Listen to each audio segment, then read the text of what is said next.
kabarin'ny mpanakanto.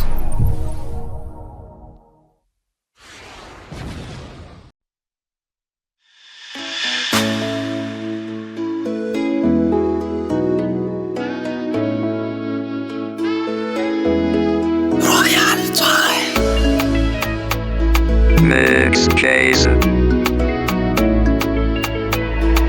Nelson beat on the grind. Fitiavako anao efa marine, akaikikaiky tsy lavitry, milenty de tiky marendre, ka sarotra hafana eo ankilanao zafa tsy te ala, mahazo hafanana aminao zao ro mama.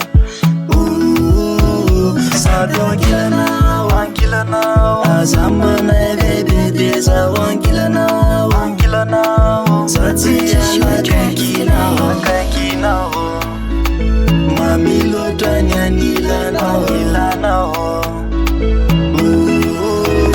baby bizo mami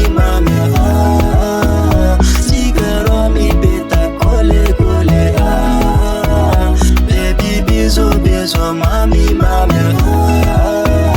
sikaro mipeta kole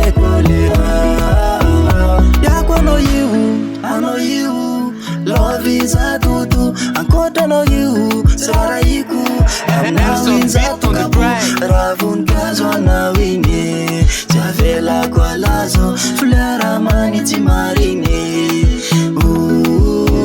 sato ankilanao azamana ebebe deza ankilanao satsi akaikinao mamiloatra ny anilanao baby bizo mami sikaro mipeta kole baby bizo mami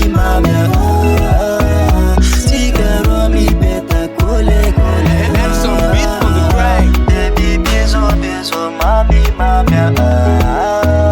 sikaro mipeta kole baby bizo mami sikaro mipeta kole